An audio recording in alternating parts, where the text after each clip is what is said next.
Joe, it would have been kind of an oddity for you guys to win that game, shooting as poorly as you did percentage-wise. I mean, that considered, what went wrong there in the final stretch where they were ahead and took the game? Well, I think you hit it right on the head. It would be an oddity. I mean, the game against Hawaii the other night, we looked at that statistically and said, how did we possibly win that game? And it was amazing because it was just a gritty, gutty, had to make a shot sooner or later kind of game. And tonight wasn't a make a shot sooner or later, with the exception of Joel always dropping one or two down there. We couldn't buy the basket with four. We were 4 for 22 from the three-point line, and obviously they're zoning in the second lot of the second half.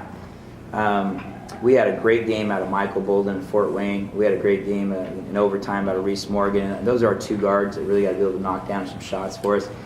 Tonight, it's one of those nights you go, hey, we are 0 for 10 from our two-guard spot. And I think probably half of those were great, clean, rhythm looks. The other thing that I thought was really critical was that we had 20 offensive boards, but we didn't convert. We had 20 offensive boards, and I would say that 5 or 6 of those were put-back layups that were right there, that were points in the jar if you drop it in here or there. And those are also energy plays that turn around the other way. When we had an 8 to 10 point lead, and we had a couple put-back opportunities to maybe stretch it out to 12 or 14, create a little bit more breathing room. We never capitalized on that, and that allowed them to chip it down and make a shot. And all of a sudden now the pressure of the game kind of changed around, and it was like, oh, they're shooting loose, and we were tight when we had those opportunities. Yeah, second chance points was 8 to 7. You guys had the advantage. Yeah, 8 to 7, and we had 20 offensive boards to 10 offensive boards. So there's 10 extra possessions there. Some of those possessions were layups that were missed. Some of them were putbacks that we drove right back into them and didn't get a very good shot. And I didn't think we did a very good job managing the game, valuing each one of those possessions. When you work so hard, my point at our team in the locker room was, work too hard not to reward yourself for something. You work hard, you get an offensive possession, you got to stop at the other end.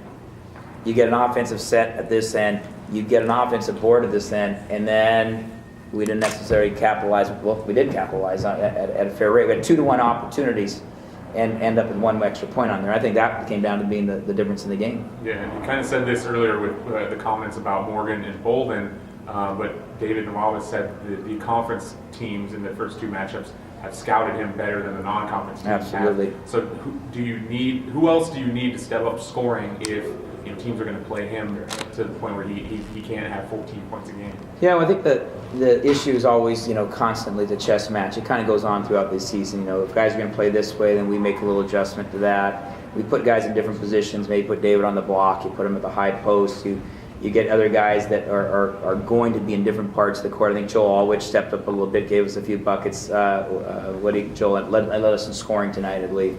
It was nice to see. We thought that we had an opportunity to take advantage of a matchup there with Joel. He had 11 possessions, 11 field goal attempts. I could see Joel going 6 or 7 of 11, having 13 and 14 point games with that. If that's kind of the congestion they're going to have on Dave. But I like the progression of Brian. I think Brian's aggressiveness on the block has been real good.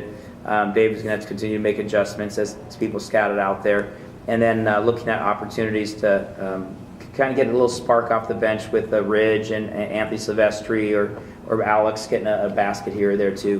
We get some contribution from somebody else. Thank you. Coach, is shooting percentage something that as a coach you can go out and try to actively fix, or is it something that kind of has to come with in terms of just guys making shots sometimes, right? I mean, yes, no, and yes and no. Right. I mean, yes, it's something you got to go out and fix, because as a coach you better take some ownership and believe that offensively, are we putting our guys in the best position to shoot and score.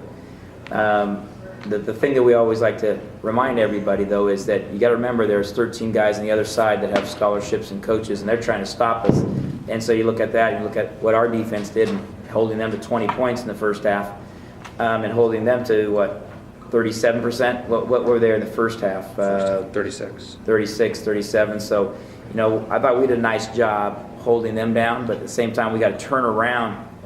And we've got to move some pieces around. There's not a doubt in my mind there's going to be some movement, and not necessarily in the lineup, but where you start guys and how you get the ball going to them, because we've got to be able to get guys in flow a lot more often, and then the zone did a nice job of getting us stagnant off that. You guys go back to the road next week. What's for two tough ones? What's the message there in terms of what you guys need to do better, and what are going to be the keys to your success this week? The biggest message we had is Hawaii was one win and tonight was one loss. If you look at the book, they say, well, you probably wouldn't win in Hawaii. Maybe you can pull off a victory against Santa Barbara, a top 3 team in the conference.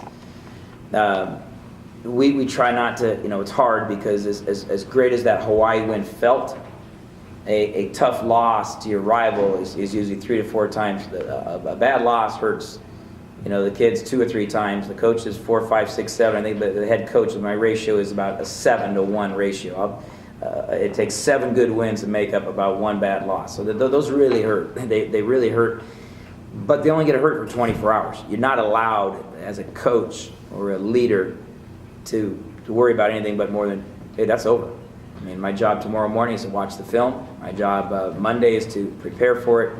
And our job as a team is to get ready to go on another road trip and play 2 more games in Los Angeles. So we're still within that 24 hours.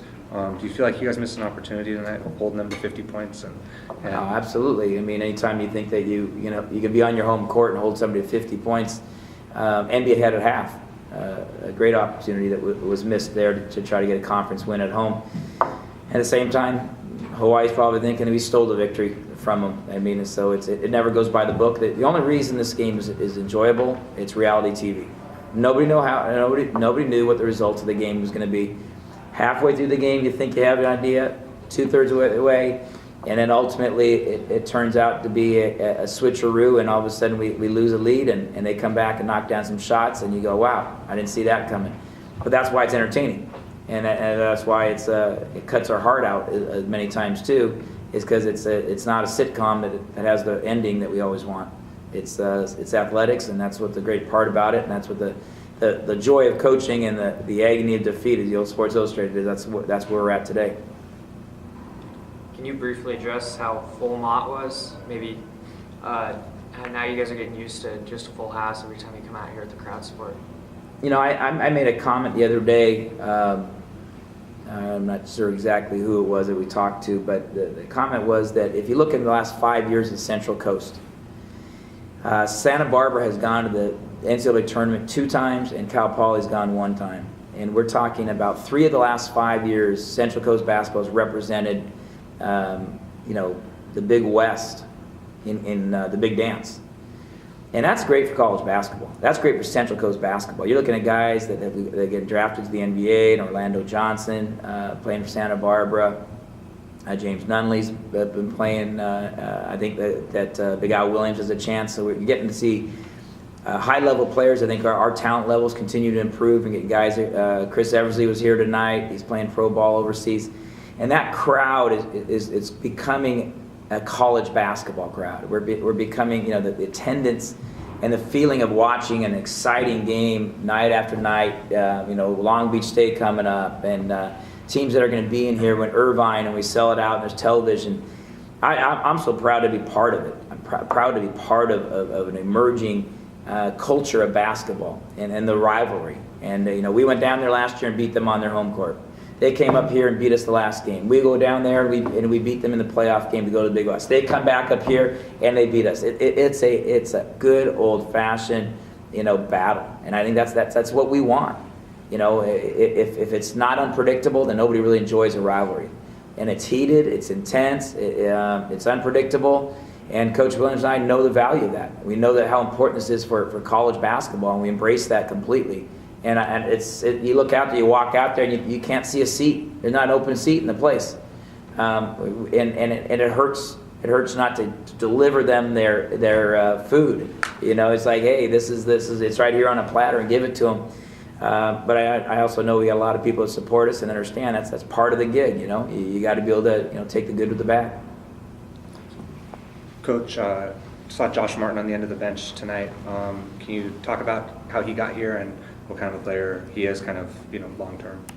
for your program? Well, we picked up a transfer mid-year in Josh. I think we'll be having a release on him soon. He is in school. He has signed his aid agreement, so I'm legal to comment on him now, which is nice. And he's a 6'8", 225, 230 pound, bouncy, long. He can rebound. He runs the court pretty well. He's young too. That's what I like about him. He's just a freshman, and possibilities of getting a year back. He played just a few games. And so they'll be looking at a potential appeal just to get a year or two back off that. But, you know, I think it's great to have, and he's a quality student, quality kid. There was not a very good fit where he was at, and he recognized that early, and it was somebody that we recruited early on. The other guys in our program were aware of him from being from the Northwest. We were quite aware of him, and Coach Fortier had a very good relationship with the family. So in the first recruitment of him, we got into him a little bit earlier, but then the high major schools, Florida State, Pittsburgh, and Minnesota were, you know, had all offered, and so he obviously took official visits to those BCS level schools, and when he realized it wasn't the right fit, and to pick him up mid-year, it's adding assets. You know, we need to continue to build. I'm looking at this program as something that we walk out and we see the packed gym like that, people following it. One of the things that's happened, since you asked about the crowd at Mott, I think that maybe people at Mott aren't aware, but we're getting some people to show up to the games when we're not at Mott. We had people in Santa Clara, we had a good crowd in San Francisco, we had a very good supporting group in Fort Wayne. There was family, friends, alumni, parents from different teams that were there. And it's pretty exciting to see it build, and it's been a slow, steady process. I think obviously going to the NCAA tournament last year gave it a little nitro, because I think the 4 or 5 of the kids that we've recruited recently are excited about the fact that we're an NCAA tournament team, and that we're looking at trying to get back to the NCAA tournament, and we're playing in an environment like that, and show them the videotape and say, look at this place, it's 3,000, standing room only, an unbelievable atmosphere. So we think it's great college basketball. It just hurts a lot not to perform at the end of it, but I know that we're on the right track, and we're moving on that right track at a high rate. Any more questions for Coach? All right, thank you, Coach. Thank you, guys.